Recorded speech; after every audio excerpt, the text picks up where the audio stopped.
સ્વાગત છે મિત્રો આપણી યુટ્યુબ ચેનલ નકોમારીસની અંદર। મિત્રો આજના જે વિડીયોની અંદર આપણે વાત કરવાની છે તે પ્રધાનમંત્રી શ્રમ યોગી જે માનધન યોજના છે તેના વિશે સંપૂર્ણ માહિતી મિત્રો આ યોજનાની સંપૂર્ણ માહિતી છે આપણે આ વિડીયોની અંદર મેળવવાના છીએ। તો વિડીયોને સ્કીપ ન કરતા વિડીયોને પૂરો જોશો મિત્રો। આ વિડીયોની અંદર આપણે જોવાના છીએ કે આ યોજના છે કોને મળી શકે છે, કોણ આનો લાભ લઈ શકે છે, કેટલું પેન્શન મળશે, કેટલા વય મર્યાદા રહેશે, કયા કયા શ્રમિકોને છે એ આ યોજનાનો લાભ મળી શકે, સંપૂર્ણ માહિતી A to Z મિત્રો ગુજરાતીની અંદર સમજાવેલી છે। તો આ વિડીયોને પૂરેપૂરો જોશો અને વિડીયોને શેર પણ કરશો।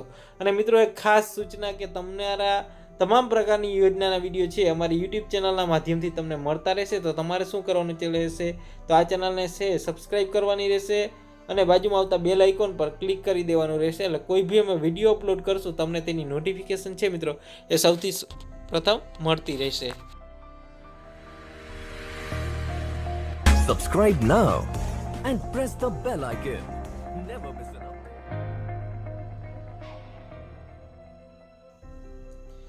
મિત્રો પ્રધાનમંત્રી શ્રમ યોગી માનધન યોજના એટલે કે આ યોજના હેઠળ કેવી રીતે લાભ મળે છે જોઈએ કે અસંગઠિત લોકો મિત્રો એક આ શબ્દ વાપર્યો છે એના પર આપણે ખાસ ફોકસ કરવાનું રહેશે।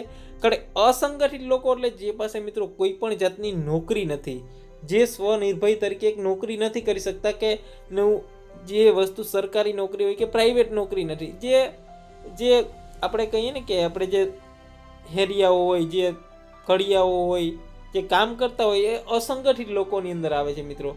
જે મજૂર લોકો કહીએ છીએ એ સંગઠિત લોકો શ્રમયોગી માટે પેન્શન યોજના આપણે આગળ વાત કરવાના છીએ વિડીયોની અંદર કે લોકોનો છે સમાવેશ થાય છે। મિત્રો વાત કરીએ તો આ યોજનાની અંદર તો મિત્રો આ યોજનાની લાયકાત શું જોઈએ, પહેલાં તો લાયકાત ઉપર આપણે ફોકસ વધારે કરી લઈએ કે લાયકાત છે મિત્રો માસિક પગાર છે જે વ્યક્તિનો 15,000થી ઓછો થતો હોય ને આ યોજનાની અંદર લાભ લઈ શકે છે મિત્રો। આ યોજનાની અંદર જો તમારો 15,000થી ઓછો પગાર થતો હોય મિત્રો તો આ યોજનાની અંદર છે મિત્રો તમે લાભ લઈ શકો છો। મિત્રો તમે કોઈ પણ જાતનું કામ કરતા હો, ખેતીની અંદર કામ કરતા હો તો તમારી જે મહિનાની આવક છે એ 15,000થી ઓછી થતી હોય તો મિત્રો તમને આ ફોર્મ છે તમે ભરી શકો। ખેડૂતો મિત્રો છે એ પણ ફોર્મ ભરી શકે છે। એમાં પ્રવેશની ઉંમર છે મિત્રો તમારી 18થી 40 વર્ષની હોવી જોઈએ। હવે મિત્રો અહીંયા ઘણા બધા મિત્રોનો પ્રશ્ન પણ થતો હશે કે 18 વર્ષથી નીચે હોય તો ના ચાલે અને 40 વર્ષથી ઉપર હોય તો પણ મિત્રો એ આ યોજનાનો લાભ છે એ લઈ ન શકે મિત્રો। સંગઠિત શ્રમયોગી યોજનાનો લાભ એ લઈ શકશે નહીં। હવે સંગઠિત લોકો એટલે શું કે જે લોકોનું જે પીએફ કપાતું હોય, પછી ESIC કપાતું હોય, NPS હેઠળના કોઈ પણ નોંધાયેલા હોય કે ઇન્કમ ટેક્સ ભરતા હોય ભારતના જે શ્રમયોગીમાં યોજનાનો છે લાભ લઈ શકશે નહીં। હવે મિત્રો તમે કોઈ પણ પ્રાઇવેટ કંપનીની અંદર હો, પ્રાઇવેટ કંપની અંદર એની અંદરથી જો તમારું PF કપાતું હોય પ્રોફેશનલ ટેક્સ તો આ યોજનાનો લાભ તમે લઈ નહીં શકો। જો ESI ભરતો હો કે NPS ભરતા હો તમે કે ઇન્કમ ટેક્સ જે IT રિટર્ન ભરતા હો તો મિત્રો તમને આ યોજનાનો લાભ છે એ મળવાપાત્ર થશે નહીં, બરાબર। એ ખાસ સૂચનામાં નોંધાયેલું છે એની અંદર। પછી આગળ વાત કરીએ મિત્રો યોજનાની વિગતની વાત કરીએ તો માસિક ફાળો છે 50% તમને કરવાનો રહેશે। એટલે કે માસિક ફાળો છે તમારો મિત્રો 50%। એટલે કેવી રીતે 50% રૂપિયા તમે સપોઝ કે 60 રૂપિયા તમે નાખ્યા તો 60 રૂપિયા છે કેન્દ્ર સરકાર નાખશે। તમે 60 રૂપિયા તમે જમા કરાવ્યા તમારામાંથી તો 60 રૂપિયા કેન્દ્ર સરકાર નાખશે, એટલે ટોટલ 120 રૂપિયા તમારા ખાતામાં જમા થશે મિત્રો। 60 વર્ષની છે ઉંમર પૂર્ણ થયાથી છે જે DBT હેઠળ છે માસિક 3,000નું છે એ નિશ્ચિત પેન્શન શરૂ થઈ જશે। એટલે મિત્રો તમારું જે માસિક પેન્શન છે એ તમારું 3,000નું છે પેન્શન શરૂ થઈ શકે। 60 વર્ષની ઉંમર બાદ છે શ્રમયોગીને છે એ મૃત્યુના કિસ્સામાં છે તેના પતિ અને પત્નીને છે 50% પેન્શનનો છે લાભ મળી શકે છે। હવે આ યોજના દરમિયાન તમને શું થશે મિત્રો એ ખાસ આપણે સૂચના લઈએ કે 60 વર્ષ બાદ જો શ્રમિકનું જે મૃત્યુ કિસ્સામાં થયું હોય તો પતિ પત્નીને છે 50% છે 60 આ ઉંમર દરમિયાન છે એ પેન્શન મળી શકે। હવે આ યોજનાની અંદર મિત્રો તમામ પ્રકારના યોજનાનો લાભાર્થીઓ હોય તેને એક વસ્તુ પર આ ખાસ જે ગવર્મેન્ટ નોકરી ન કરતા હોય છે એ લોકોને આ યોજનાનો લાભ ન થઈ શકે। પછી ઉંમર મુજબના જે ફાળાની રકમ છે 55થી લઈ અને જે 200 રૂપિયાની છે માસિક ઉંમર જે રકમ છે આવી શકશે એમાં। એટલે તમારે ભરવાની રકમ કેટલી થઈ જશે મિત્રો, જે આ ફોર્મ ભરવાના છે CSC સેન્ટરે ભરવાના રહેશે। અને જે આમાં રકમ તમારે કેટલી ભરવી, પહેલી જે રકમ છે મિત્રો એ તમારે CSC સેન્ટરે ભરવાની રહેશે, બાકી તો ઓટો ડેબિટેડ જ છે। એમાં 55 રૂપિયાથી છે 200 રૂપિયાનું છે માસિક જે છે એ તમારે ભરવા પડે. સપોઝ કે તમારે 55 રૂપિયા ભરવાના થાય તો 55 રૂપિયા છે એ જે તમારી 18 વર્ષની ઉંમર હોય તો 55 રૂપિયા ભરવાના થાય. આગળ 19 વર્ષની ઉંમર હોય તો એનાથી વધતા જશે મિત્રો. એ પણ આપણે કોષ્ટક બતાવીશું. પ્રથમ ફાળાની ચૂકવણી છે રોકડ થયા બાદ બેંકના ખાતામાંથી છે ઓટો ડેબિટેડ થઈ જશે. ને આ યોજના છે મિત્રો ફંડ મેનેજર એટલે કે LIC થ્રુ છે મિત્રો આ યોજનાને છે એ આપણે પ્રમોટેશન કરવામાં આવી છે કે આ યોજનાનું ફંડ છે મિત્રો. બધું જે ફંડ છે એ કોણ કરે છે તો કે LIC જે જીવન વીમા યોજના છે એ આ છે. અને સરળ અને એક્ઝિટ પોલિસીની જોગવાઈ છે આમાં કરેલી છે. આ યોજના હેઠળ છે મિત્રો સરળ અને એક્ઝિટ પોલિસી છે એ દર્શાવેલી છે. આગળ વાત કરીએ મિત્રો, હવે આમાં લાભાર્થીઓ છે કોણ થઈ શકે છે. હવે એ પ્રશ્ન છે મિત્રો આપણે ઘણા બધા માણસોને હતો અને એ તો થવાનો જ છે મિત્રો કે આમાં તમે કોણ લાભ લઈ શકશો. મિત્રો આ જે નામ બતાવેલા છે ને બધા વાત કરી કે બાંધકામ, જો તમે કોઈ કડિયા મજૂર હોવ ને તો તમે આનો લાભ લઈ શકો છો. મધ્યાહન ભોજનના જે યોજનાના વર્કરો હોય તે તમામ યોજનાના વર્કરો કામ કરી શકે. ફેરિયાઓ, કોઈ પણ કામ વેચનાર હોય તે, પછી બોડી વર્કર હોય તે પણ આમાં હાલશે, પછી ઘરેલું કામદાર હોય તે પણ હાલશે, પછી હેન્ડલૂમ કારીગરો તે પણ હાલશે, આંગળીયાવાડીના કારીગરો, પછી હોમ બેઝ વર્કરો હશે તે પણ છે આ યોજનાને છે ઇલિજિબલ થઈ શકે.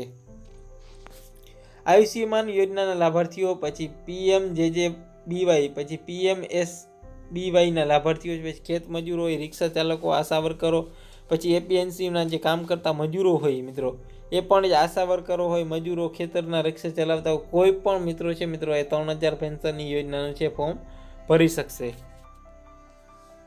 નોંધણી માટે જરૂરી આધાર પુરાવા છે મિત્રો એ તમારો આધાર કાર્ડ, સેવિંગ, જનધન બેંક એકાઉન્ટની પાસબુક અને મોબાઈલ જરૂરી છે. આ ખાસ એટલું તમારે છે મિત્રો એ ભેગું રાખવાનું રહેશે. આગળ વાત કરીએ મિત્રો નોંધણીની પ્રક્રિયાની વાત કરીએ તો મિત્રો નોંધણીનું માર્ગદર્શન છે એ જે ફેસિલિટેશન છે એ ડિસ્કની સગવડ છે જેવી કે શ્રમ વિભાગ જિલ્લા કચેરી, LICની કચેરી, પછી SCICની જે કચેરી હોય અને PFOની કચેરી હોય ત્યાં પણ તમે સહી શકો. અને જે CSC સેન્ટર હોય મિત્રો, CSC સેન્ટર એ પણ તમારા મિત્રો તમારા ગામની જે અંદર જે CSC સેન્ટર હોય મિત્રો ગ્રામ પંચાયતની અંદર પણ જઈને આ છે તમારે આની નોંધણી છે કરાવી શકો છો. જે તમે CSC સેન્ટર તમારા ગામની અંદર છે એક આપેલું હશે ત્યાં તમે આની નોંધણી પણ કરાવી શકો છો. પછી ફેસિલિટેશન છે એ ડેસ્ક પર યોજનાની વિગતો છે દર્શાવતું બેનર અને સ્ટેન્ડ પણ છે. નોંધણી માત્ર છે કોમન સર્વિસ સેન્ટર જે CSC પર જ છે આનો છે નોંધણી તમે કરાવી શકશો. એટલે કે આ CSC સેન્ટર ઉપર જ છે તમે CSC સેન્ટર ઉપર જ આનું તમે નોંધણી છે કરાવી શકશો. એ ખાસ ધ્યાન દેવું છે. અને રાજ્યમાં આશરે 7000 CSC આવેલા છે જે પૈકી છે 195 કાર્યરત છે.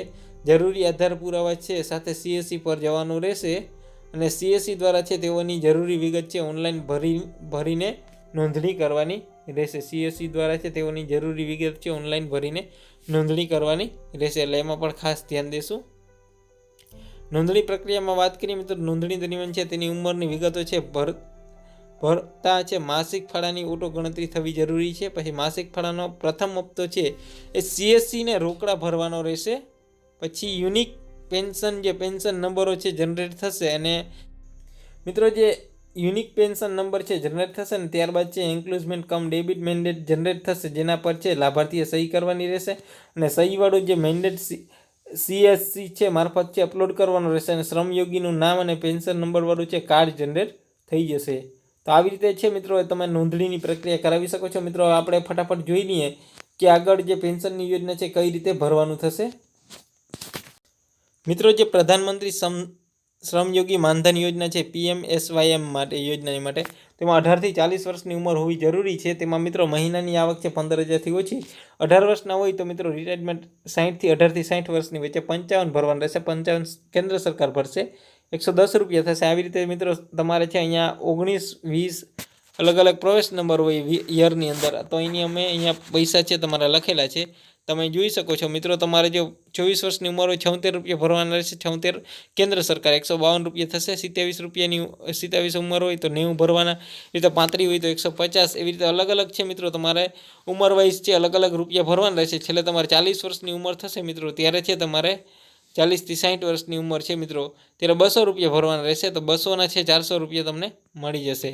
તો આવી રીતે છે મિત્રો, પ્રધાનમંત્રી છે એ શ્રમયોગી યોજના છે એ ચાલુ કરવામાં આવી છે, નવી યોજના છે. તો આ યોજનાનો લાભ છે બધા મિત્રો લઈ શકે તેની માટે છે વિડીયોને લાઇક કરશો, શેર કરશો અને તમારી બધી ચેનલમાં છે વિડીયોને દરરોજ છે પહોંચાડવું નમ્ર વિનંતી. વિડીયો સારો લાગે તો ચેનલને સબસ્ક્રાઈબ કરી નાખશો અને બાજુમાં આવતા બેલ આઇકન પર ક્લિક કરવાનું ભૂલતા નહીં.